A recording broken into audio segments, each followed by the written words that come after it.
Barbara Burgo is the Commissioner of the Barnstable County Human Rights Commission. She earned her BA in Cultural Anthropology with a minor in Women's Studies from Rhode Island College as a non-traditional student in 2005.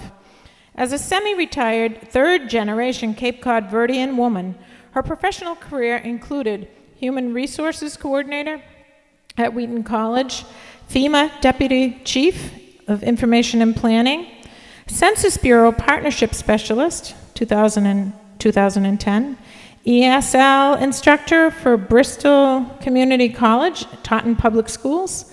She is the past state president of American Association of University Women, current AAUW College University chair, lives in Brewster, and was the curator of the Harwich Historical Society's Cape Verdean Museum exhibit in the summer of 2012.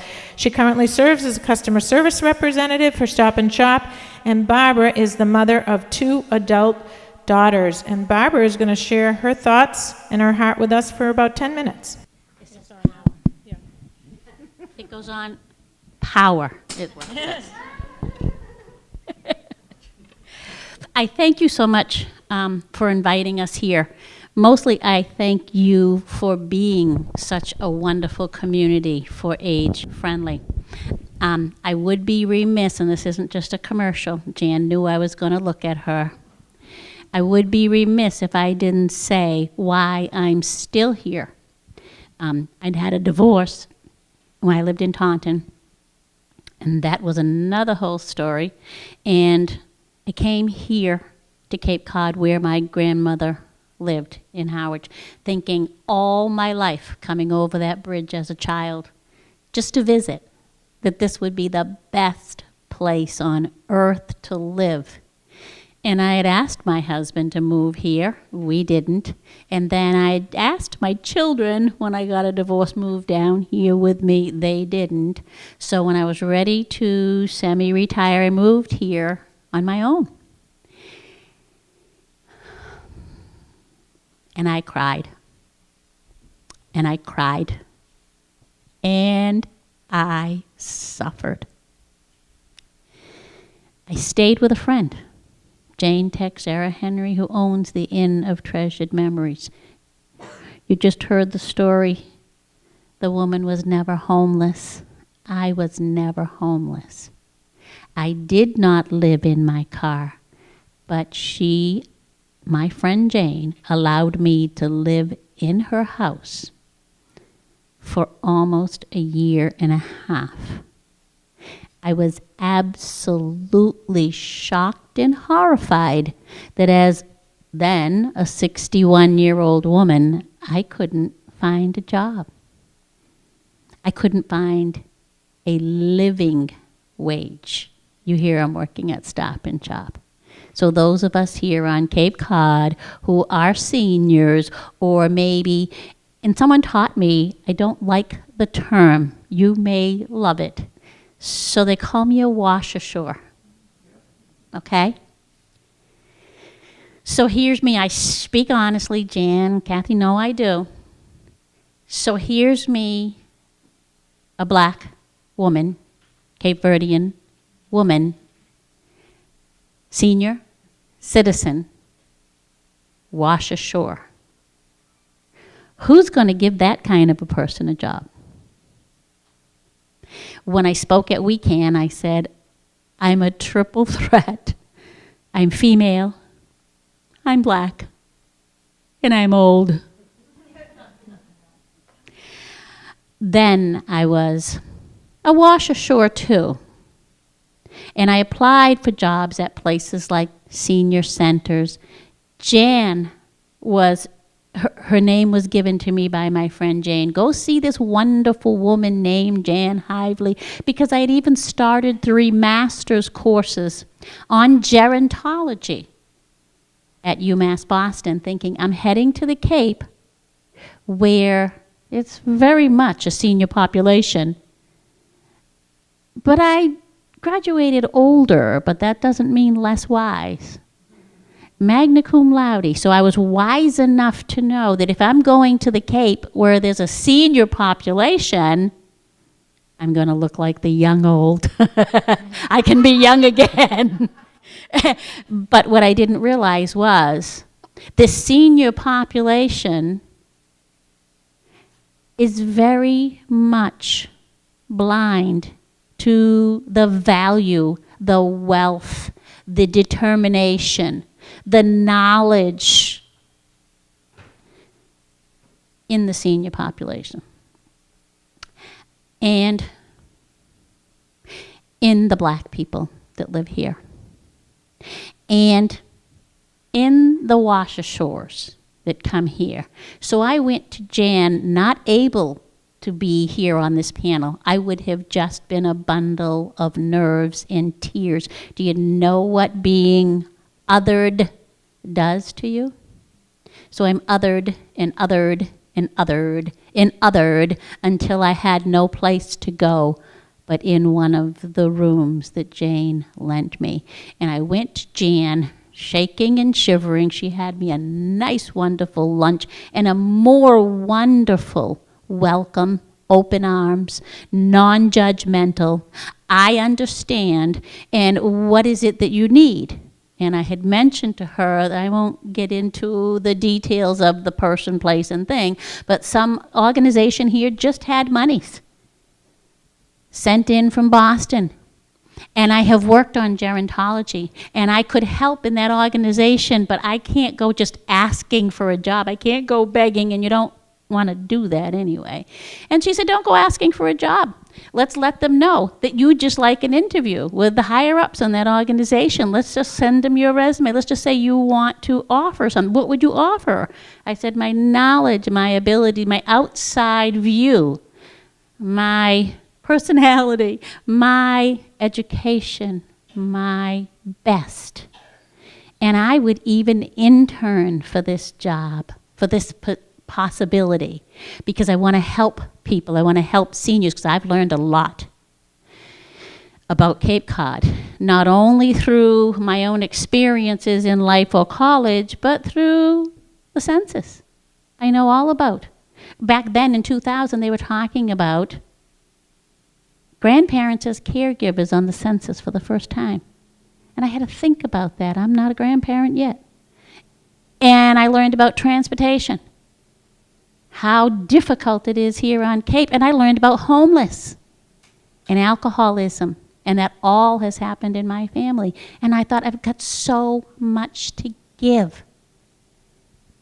And they thanked me for the interview. They said I was very skilled. And they would call me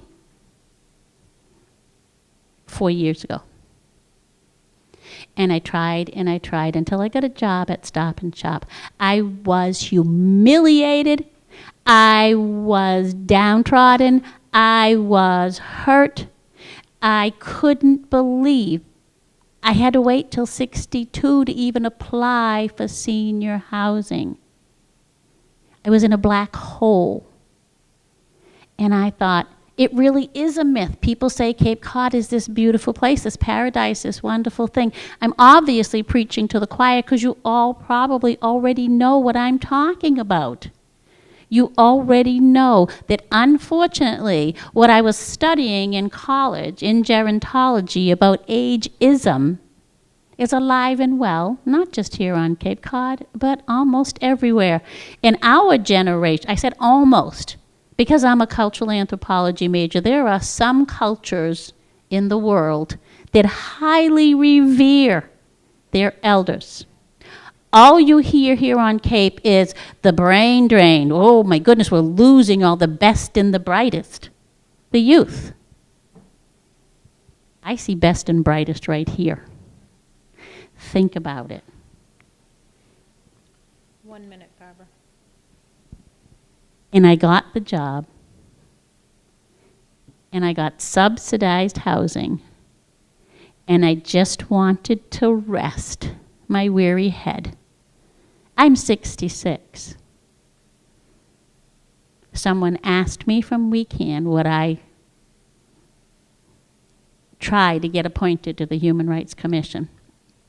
I saw Jan at every single one of these events everywhere. And I thanked her again and again, and I know she saw me grow from this whimpering humiliated fool, to back being whole again. Even the job at Stop and Shop, it's not a bad thing. It gets me up, it gets me out, but it also allows me, since it's part-time, to continue doing things like this Human Rights Commission and the other things that I do, to continue to help the world, because if you don't believe it from somebody else, you're going to hear it over and over and over again from me. Let's do something about the ageism here on Cape Cod. Thank you.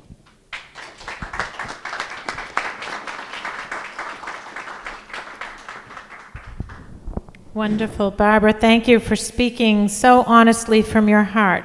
The power of story is magnificent. I'd like to introduce next. Oh, and you beat the clock. See that? I'd like to introduce Penny Doobie. Penny is the chair of the Cape Cod and Islands Commission on the Status of Women and the chair of SWIFT, Supporting Women in Financial Transition, and is co-founder of Cape Cod Women for Change. She has extensive experience in public health and urban public education, assessment, and evaluation, and is fortunate to have the privilege to focus her time at this stage of her life on women's issues. She serves as administrator and moderator of a number of online women's advocacies and support groups dedicated to encouraging women's civic engagement and support for issues that affect women's lives. Thank you for showing up today, Penny. Thank you, Kathy. Thank you. I am really delighted to be here for V-Day. This is the 20th anniversary of V-Day, and it's the first one that I've been a part of, and I'm sort of ashamed to say that. And we're here to celebrate what we can do to help other women. And there's one of the points, and I put some papers back on the table back there, violence against women can take a lot of different forms. It's not just getting punched in the face. There's financial violence. There are women who can't go places. There are women who look perfectly fine, but they've been bullied, and they've been humiliated. And there's a whole range of ways that women can be subject to violence. So there's a paper back on the table back there that I downloaded that just goes through this long list of ways that girls and women can experience some form of violence over the course of their life. And I think it was helpful to me, because when I was coming here, I thought, well, let me see what this is about more clearly. The important thing for us, everyone in this room, is for us to do something. We all can do something.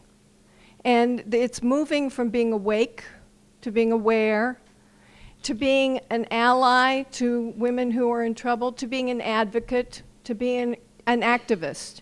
And you can all find a door to get in to do something along that continuum. We all don't have to storm the barricades, but we all can find a way to start by collaborating with other women's groups, by valuing each other's works, by not having any kind of turf issues with other groups that are working on projects, and building alliances between them. And I'm here, table just fell apart. I'm here today to talk about the Cape Cod and Islands Commission on the Status of Women, which is a real mouthful. The United Nations started the first Commission on the Status of Women long ago, and it was in 1971. And the first one was, it's been in existence for 71 years. The United States has had one for 51 years because Eleanor Roosevelt basically bullied John F. Kennedy into making it happen. Massachusetts has had one for 29 years, and the Cape has had one for 9 years. And we have a commission of 9 women. We're state appointees. We're subject to the open meeting laws and conflict of interest training, and there's all sorts of parameters around what we're allowed to do and what we can do. But the purpose that we serve is to listen to women, local women on the Cape and Islands. So our meetings move every month to a different part of the Cape, and the meetings are open to the public. And we hold our meetings, and then periodically we have hearings. And the hearings are a chance to bring women together and just listen. And we had one in November, I think was our first one this year. And we had 50 women show up. About 10 of them submitted written testimony because they didn't necessarily want to speak in public. And another 13 spoke and talked about issues about housing, problems with landlords, problems with transportation, because the purpose of the commission is to serve as a conduit between those women and the state legislature. So the work that we do and can do to help around issues of violence is there a law out there that addresses this, that somebody's put forward? We will lobby for it. We will advocate for it. We will ask people to come to postcard parties, to call their legislators. So we listen to women to find out what bills might be needed, and then we talk to legislators to have dialogue with them about what are you doing, how do you see these issues, what can we do to help you, make these things happen. This year we had a hearing. We also did a survey, an online survey, and we had 700 responses from women, and from that we're collecting information about the concerns that we heard at the hearing and at the survey, and that will plan next year's work in terms of speakers we bring in and focus that we have and legislation that we'll sponsor.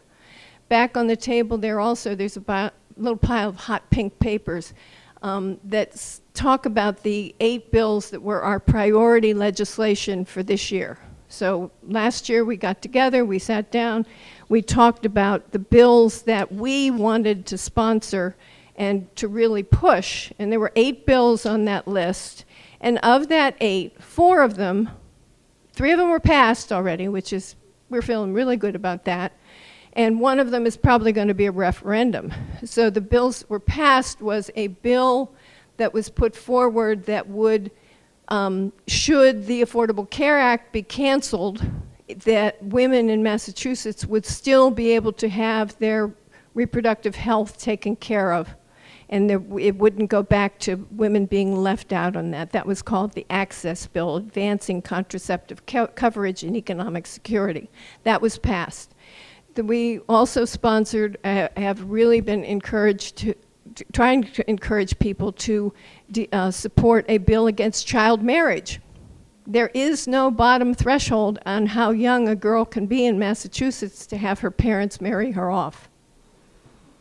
And most people say, oh, you've got to be kidding, this is Massachusetts. But no, you can marry off a 12-year-old here. And so there's groups of people who are saying, we have to, it's not fair for girls who cannot take care of themselves to be married off. The housing court bill. There was, up until, and there still isn't, but next year there will be, and there was no landlord-tenant courts on Cape Cod. If you wanted to bring suit against a landlord because he'd been harassing you or saying, well, we can work out your rent a different way, you had to travel off Cape and go a distance to get to a court that would hear that. Starting next fall, there will be somebody at the courthouse, I believe, every week. And so this is a step forward in terms of landlord, tenant, and housing issues, because we all know there's a lot of housing issues on Cape Cod. So that was passed. Another bill that we supported is one on just schedules. If you work in a lot of part-time jobs, the boss can call you the day before and say, we don't need you tomorrow. Or they'll say, come in tomorrow at 6 instead of at 10. And they want to put a bill forward that would mean that they have to give you more warning than the next day to be able to do that. The family medical leave, so that if somebody in your family is sick, you can take care of them. Equitable coverage in disability policies, because all the other insurance policies, men and women pay the same, but disability insurance, women pay more. Beg pardon? Oh, I'm sorry. But You the had biggest two part minutes, of Penny. this is that this is not a time for any group to stake out territory. There's a woman named Mickey Halpin wrote a wonderful article, and she said, think of it as a rule of 3. We need everything. So everybody can do something. So you pick one thing to lead, one thing to follow, and another set of things to support. So I decided several years ago that I would work on women's issues. I have friends who do the environment and they do other important work. I can't do it all, and I was just getting overwhelmed. And I follow gun legislation, and I work with other groups to try to support what they're doing. I'll write postcards and stuff. And then I try to make a habit out of recycling and reading the paper and staying up to date. And that's been really helpful for me as a way to look at issues like domestic violence. I may not be able to lead the fight, but we have some really wonderful people here on Cape Cod who are leading it. And so, anything that I can do to help probably is a good idea. So if you want information about the Commission on the Status of Women, there are forms back there on the table. We have a website, we have a Facebook page, and we would love to hear from you. Thank you very much.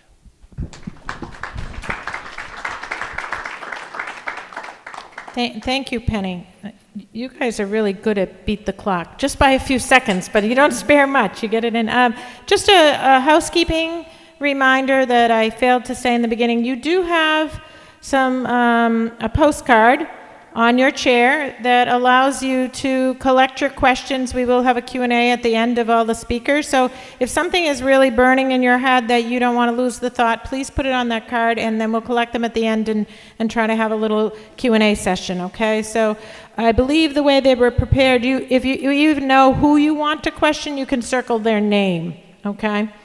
And along with that, there's a couple of pieces of chocolate, so if you're feeling fatigued from your long walk in the park, or if you need water, if you need it, you can access it anytime, and as well as the facilities if you need to use a bathroom or get up and walk around. We do believe in open space and the ability for us to all self-monitor. So next, I'd like to introduce Sarah Colvin. Sarah is a longtime Cape Cod journalist with a passion for community involvement and local issues, currently serving as news director for the Cape Cod Community Media Center, where she produces Cape Media News, a weekly half-hour television news program. She spent the past decade and a half reporting from one end of Cape Cod to the other, speaking with local leaders, experts, and newsmakers on a myriad of topics. She began her career with Cape Cod Broadcasting in 2005, reporting and anchoring local news on stations WQRC and WOCN, as well as producing weekly public affairs segments. She joined the town of Barnstable as news coordinator in 2011 and spent 5 years as producer and host of the town's award-winning daily municipal newscast, Barnstable This Morning. Sarah serves on the board of directors for Cape Cod Young Professionals and the Community Leadership Institute of Cape Cod. She holds a certificate in municipal government leadership and management from Suffolk University. Sarah is a proud resident of the village of Hyannis. Welcome, Sarah. Thank you. Thank you so much. And thank you for inviting me, and so glad to see so many people here. There's so many things going through my head right now as I think about violence towards women, and I think I want to start with kind of what's going on nationwide. And I hate to use the word exciting, but it is exciting to see the hashtag #MeToo showing up. I think because it's so provocative. When we started seeing leaders, actors, actresses posting that on Twitter and Facebook and social media, I think what it did was make all of us think about, well, yeah, that happened to me too. And as Penny was saying, violence towards women comes in so many different forms, and it's so difficult to suss out, especially as a woman. Am I being abused? Is this abuse? And should I take it? And I'm going to share a couple of personal stories in a moment. But I'm also encouraged to see the Time's Up movement as well. For so long, women in the media, women in actors and actresses, women in Hollywood have felt like they have to pander to the men that are running the show. Harvey Weinstein took advantage of his power. Matt Lauer, disgusting, if I may say that, taking advantage of their power and taking advantage of the fact that sometimes as women, we like the attention of powerful men, and it's a responsibility thing. And I feel like when you are in a position of power, whether you're a man or a woman, it is your responsibility to behave in a way that's respectful to all of the people around you. So it's time to stop that disrespect, and for us as women to stop allowing that disrespect to happen to us. It is not an easy thing to do. And I want to talk about housing as well. I think that's something here on Cape Cod that really contributes to women and people in general trying to get out of situations that are so difficult for them. It makes it a challenge. When I was 25 years old, I was living with my parents, and I decided, they decided that they were going to move, and they weren't going to take my brother, sister, and I with us. So we were faced with the option of, you got to find a place to live. So my sister went to live in this adorable little motel winter rental. I'm not sure where my brother, I can't remember where he ended up. And then I moved in with my boyfriend at the time and thought it was a great idea. We got a little winter rental right here in the town of Yarmouth, South Yarmouth, and it was lovely for a little while. I remember fastidiously, I did a budget, and I wrote down all of the expenses it would cost, the rent, the utilities, all those things that we had to pay. And I did the math and said, okay, this is how much each of us need to contribute to our household budget to be able to make this work. And he said, well, I can't do that. You're going to have to take care of it. And he was gainfully employed at the time, by the way. He was working construction with his brothers, again, right here in Yarmouth, and was making, not a regular salary because it was work when work when it's not raining, work when there's a job, but he was making decent money. But in his mind, expenses like the utility bill or the rent or the car payment wasn't something that he had to pay for, but he could buy a $1,000 turntable. And I let that happen. I let that happen because I thought that I was being the good girlfriend, the supportive girlfriend. So I worked multiple jobs, and it got to the point where I even took out a personal loan to help him with his expenses. And I didn't realize at the time that was abuse. And I lived in that situation for 9 years until I was 31 years old, and we actually moved off Cape. We moved to Boston together, and the same thing happened. Again, giving him an ultimatum that, if we move to Boston, you need to find a job. And I heard the litany of excuses. 2 years later, he was still unemployed. I came back to Cape Cod and became news director of the radio station WQRC.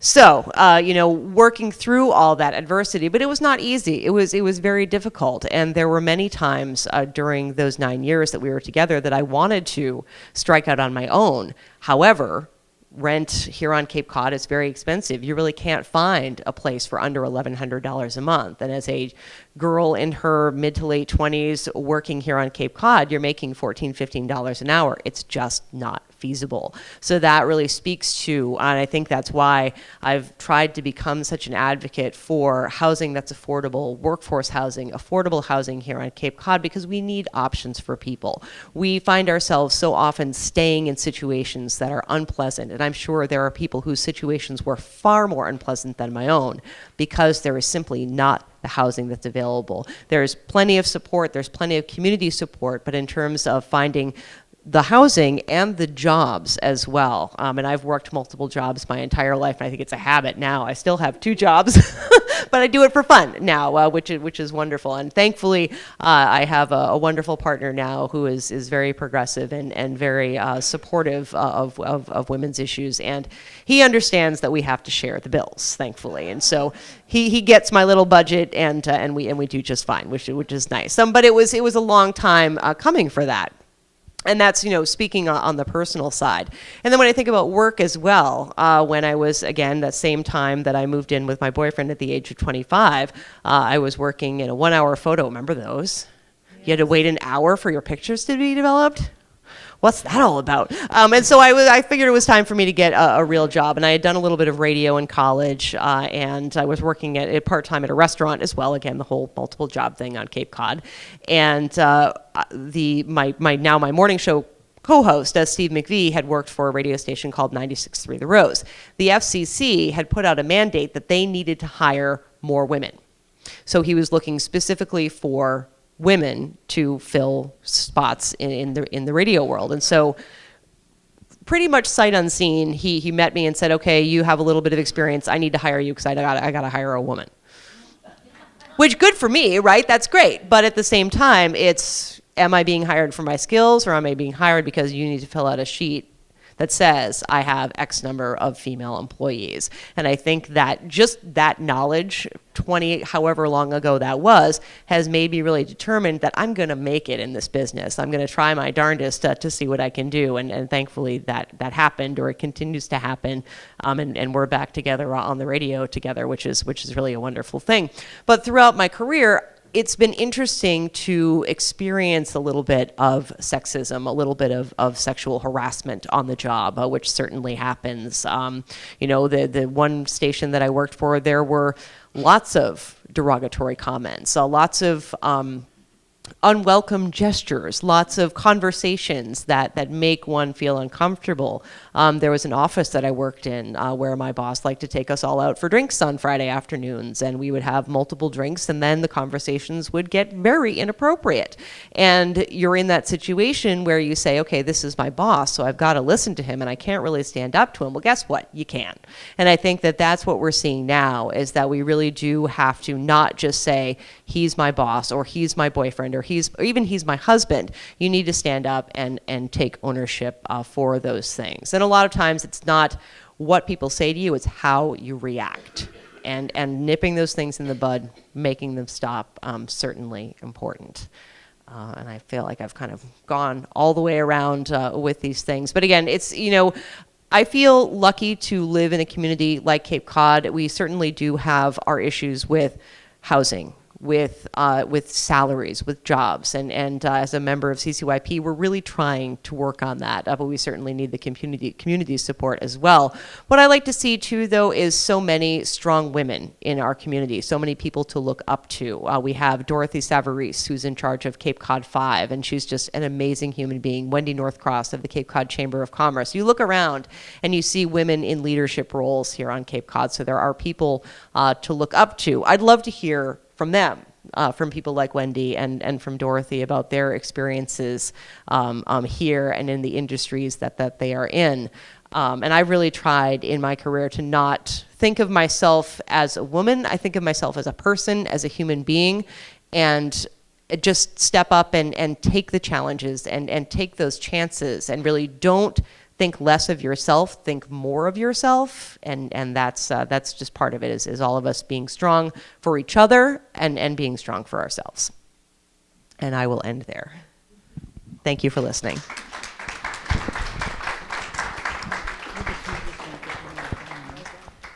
Thank you so much, Sarah. The media business is something very foreign to me, so thank you for sharing that. The next introduction is for my friend and age-friendly community team colleague, Chris Moran. Chris has been on this journey to raise awareness to elder abuse and connect it together. We've been at this for 4 years now, Chris, so there is never an age-friendly community team meeting that she doesn't raise the abuse flag. And so we're really proud that you're on our team and keeping us all aware, Chris. Chris has worked at Independence House for the past 7 years. Oh, she lives in Yarmouth. It doesn't say that here, but I'm going to put that in. We're going to claim you. And is Director of Prevention, Education, and Outreach. In this role, she directs the prevention, education, and outreach efforts by responding to community presentation needs, collaborating with other agencies, supervising the mentors in violence prevention staff, co-facilitating the Enough Abuse campaign, and planning an overall prevention vision for Independence House. In addition, she serves on the Cape Cod Elder Abuse Coalition Board and Age Friendly Yarmouth for all ages. So take it away, Chris. Thank you. Sarah, I got to tell you that at 25, it took me 2 weeks to get my pictures back. So that was a long time ago. So I'm going to open up with this statistic, which you probably won't be surprised at. It's listening to the previous presenters. But this is from a 2014 article from the Huffington Post. And the statistic is that between 2001 and 2012, over 6,400 American troops died in Iraq and Afghanistan. In that same period, over 11,000 women died due to domestic violence. So this is a, excuse me, I get a little emotional. This is a serious topic, but because what we've experienced here, and this is not about women whining, this is about a culture that is getting better, but women do not have a voice. And so what I'm going to do is just share you a little bit about Independence House, what we do, but I want to spend most of my time on taking the layers away of, why does abuse happen? And what can we do, and what are we doing to address the issue? How do we break that cycle of violence? So very quickly, I'm assuming most of you know who we are. We serve all survivors of domestic and sexual violence, ages 6 and up. Our services are free. We have 3 satellite offices in Falmouth, Orleans, and Provincetown. Our programs address domestic violence, sexual violence.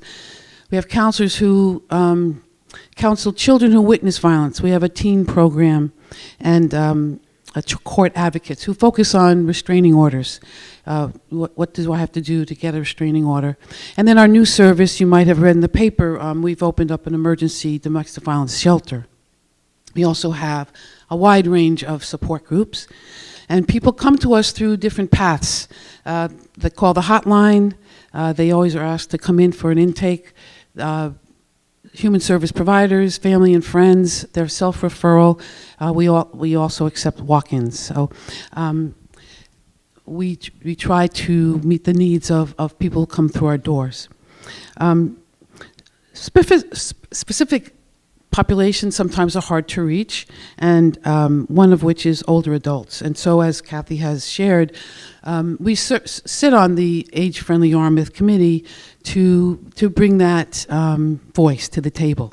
And I will say that it's not a welcome voice in a lot of places. It's just people don't want to talk about it. But Senior Center Yarmouth was very open to that, and I appreciate that a lot. And and also we serve on the Cape Cod Elder Abuse Coalition. We know that adults 55 and older, they grew up in a time where abuse was a family problem. It wasn't, you didn't air it in your, out in your dirty laundry in public. It was also a time when patriarchy was maybe even stronger than today, although that might be questionable. But patriarchy was, in the home when men were expected to dominate and women were expected to submit. And so back in the 50s and 60s, or even prior to that. So we reach out to everybody, but one of the difficult population is older adults because of their own experiences. People come through our doors filled with shame and blame. They usually come to us when it's like really, really awful. And the reason that they are filled with shame and blame is because they've heard over and over again that they're not worth it, that they are stupid, nobody else wants you, don't you, on and on and on. And so our goal through counseling is to get them to a place where they realize that no one deserves abuse, no matter what, and no one needs to have control over anybody else and make them feel less than they are. That they have a voice, they can make decisions, and that everyone has the right to make a mistake and not be held, be caused harm because of that. So our main service is counseling and healing, but we're charged with prevention. And so one of my goals is just to be visible in the community, because again, people don't want to talk about this. I have a friend that says, not quite a toe tapper conversation, Chris. And so we just show up. And a very common visibility is when we table in different places. And the people who come to our tables are mostly survivors because they get it. They know what's going on. But the other thing is that as I've been mentioned here, we need to put language to this. We need to put the language to domestic violence, sexual violence, child sexual abuse, because by not talking about it, that adds to the shame and blame. And silence is the best strategy for an abuser. Okay? Excuse me. Otherwise, the silence and the trauma continues. It's what keeps abuse going, is the silence. And as Sarah mentioned, this Me Too campaign, the Time's Up campaign, is the start of actually women being listened to. So it's awful that all these women and men have had this abuse, but it's a great, because it's been disclosed. Okay, so we have to look at, why do men abuse? Women abuse, okay, we know that. But the statistics show that 85% of the perpetrators are men.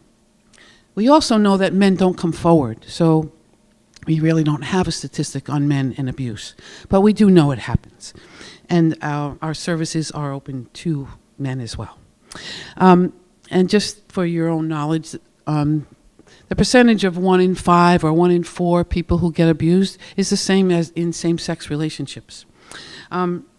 So abuse is a repetitive, demeaning behavior where one person has to have power and control over another. And as Penny has said, abuse is physical, but it's also verbal, emotional, psychological, financial.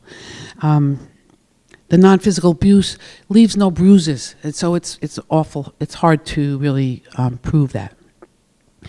So is this a learned behavior?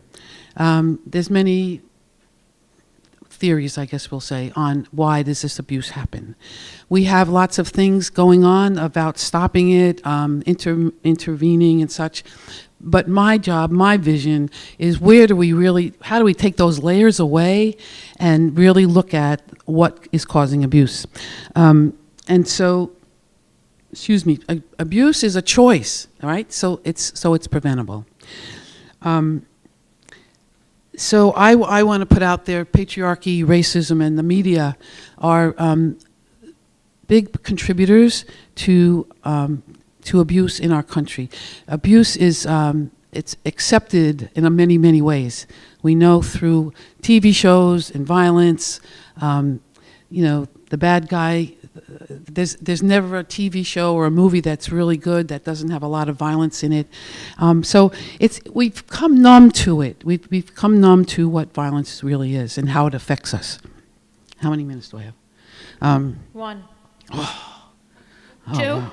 Yeah, please. Okay, great. If we look, so basically, if we look at our nation, if we look at the history of our nation, we can look at a country run by white men who use their power to control other populations, right? Other populations who are not white men like them. We can look at the Trail of Tears, slavery, and the internment of Japanese just as a start. So historically, maybe through osmosis, with patriarchy, with men giving that right to have control over whoever, it's an accepted culture, right? So how are we stripping these layers away? And I'll speed up here. So what we're doing here in this community is we have 3 major programs. Mentors in Violence Prevention is a club that students join in the high school. It's optional, but students get an all-day training on sexual coercion, dating violence, red flags, consent, and bystander intervention. What do I do if? Okay, and so the goal is that the students would then bring some kind of event to the rest of the student body around healthy relationships. But we know that we're talking about changing social norms, so it's something that people have to hear over and over again. So we're working on how to spread that. The Enough Abuse campaign is about community members, adult community members, stepping up and looking at the red flags. The campaign is about preventing child sexual abuse. There's a real link between child sexual abuse that goes unnoticed, that goes denied. Oh, shoot. Okay, I'm going to ask for 2 more minutes. Barbara? Please? Will you grant it? Okay. I'm sorry. We had Okay. one in dissent and she's approved. Oh, you know what? Okay. And I will accept that. Thank you.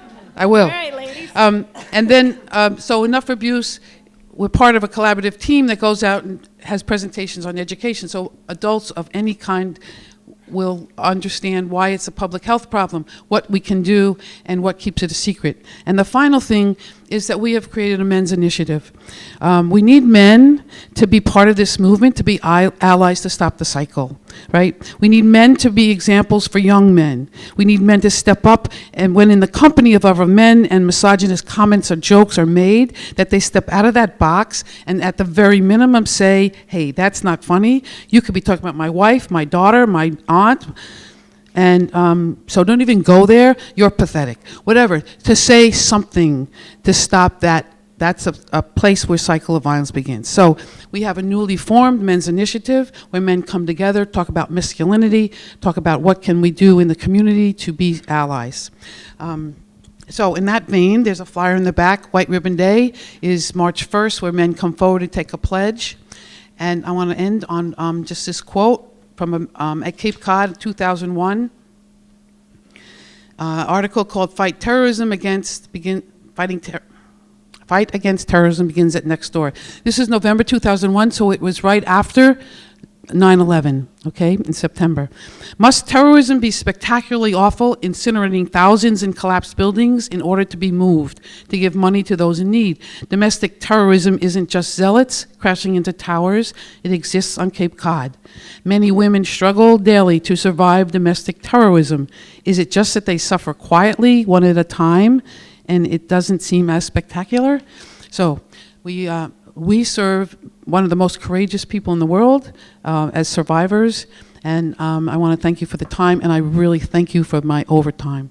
I really practiced to get under 10 minutes. And I'm happy to pass this over to the younger generation. Chris, thank you for your passion on this topic, and we're very proud to have you here in Yarmouth, working with us every day. I'd like to just quickly point out that Eddie Murphy is here from Elder Services, who is also our partner for 4 years on this. He's humbly standing by here. He's not a presenter this year, but has been in the past. So Eddie, thank you for being right beside us every step of the way. You're welcome. All right, so our last is our youngest, and it is a proud connection that we have because of our focus on intergenerational experiences.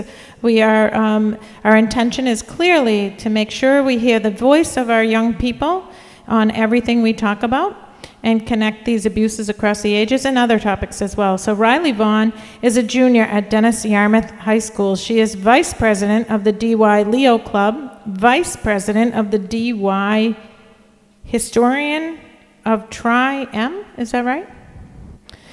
An active, I don't know what a Tri-M is because you're going to have to help me with that, an active member of the National Honor Society.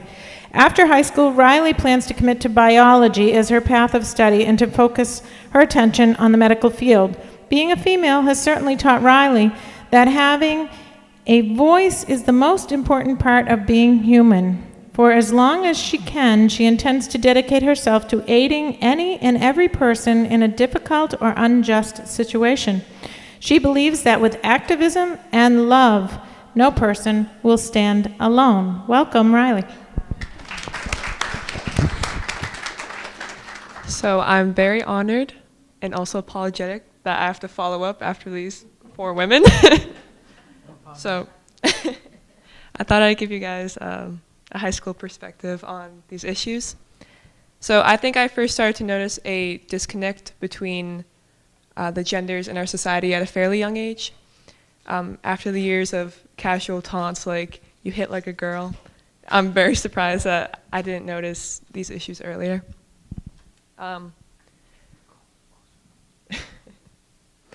In history, it suddenly became something more than just the white men in funny wigs and knee-high boots. Women suddenly became a big topic and something that was very important to me.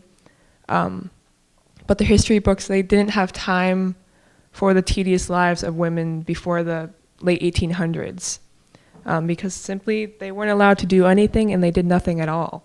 The olden days, they suffocated the sense that men were to provide and that women were just to sit back and relax and, quite frankly, shut their mouths. So I'm hoping that we all realize from this panel here that none of us plan on keeping our mouths shut anymore. It seems throughout our lives that there's significant events that we can easily pinpoint. But for me, it never quite hit me until recently, the significant event where I was beginning to realize that my body was being exploited. From the moment we're born as females, it seems that we're presented as an item and we're not looked at as untouchable either. In fact, it seems to me that we're shown as completely tangible. Any bathing suit ad can honestly back me up on this. It's no surprise that high schoolers are influenced by the media. We don't have any other resource except maybe walking past Channel 7 on our way out the door for school besides social media. So this country that's overloaded with media image is definitely affecting everyone in the country, and most importantly and significantly, the high schoolers and the youth. Media image, it definitely lives on insecurities that we house inside of our bodies and our mind, and it thrives there. And as I walk down the hallway, it's almost common ground to judge the girl's outfit that I walk by or the person that's next to me, and they're doing the same to me. So it's no shock that the high school culture that we accept, where we're weaving in and out of all these subgroups, has an effect on us. So as I grow older and more aware of the topics that we're talking about here, I realize that I'm becoming this undeserving target of social image with no recollection at all of how I even became what I am. And finally, writing this paper here for this event, I was able to get that clarity which I needed. So being a female, and before I could even utter mom and dad in the hospital room, my fate was already decided for me. Currently, I'm 16 years old, and until I turn 20, the chances of me being a victim of sexual assault or rape is 4 times more likely than the general public. Yeah. I go to school, I do my homework, I have a reliable network of friends, and I try to respect those around me. Yet, because I was born the gender I am, I'm 4 times more likely to be hurt in this room than any adult here.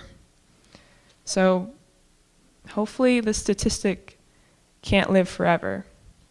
It's common sense to wonder why people in this world who care about women, regardless of gender, why can't this stat be lowered, and what can we do about it? So I have a little story about my sister when I was watching her grow old. At the age of 12, I had already developed body image issues, and as did a fair amount of my peers. My sister, when she was 14, she started starving herself.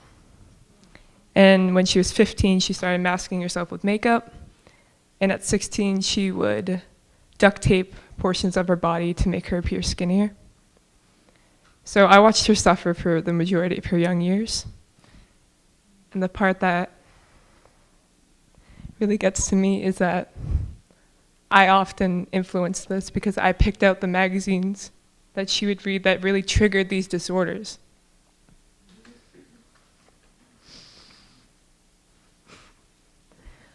And so, we look to the media now, and I'm sorry, I know this is your area, but we see all these issues here about women, and we don't talk about the marginalized women in other countries either. I'm a 16-year-old girl, I go to school, I do my homework, I have friends. But we don't talk about the other 16-year-old girls in different countries who don't have the resources that I do. So, for instance, let's focus on a girl across the sea. She goes to work, she provides for her family, and she sleeps. Depending on her government and her military force, she may not be as protected from rape as well as I am. She's a female and she's a teenager, and her chances of abuse stand with me. But because she's far more accessible to people who want to exploit the bodies of women and promote violence throughout the country, most services that I have can't protect her. Until all the people of 193 countries of the world are educated and enlightened on the social and political issues that we as women face every day, progress won't be made and the victim statistics surely won't lessen. So it's up to us, the people who actually have a voice in this matter, to make something out of our education. For the remainder of my life, I plan on advocating for the progress of women throughout the world, and hopefully not seeing any young girl go through what my sister did. And as we rise in numbers as people who care about empowering women and women, we need to realize that this is actually happening and try to make the world a better place if we can, as simple as it gets. That's all.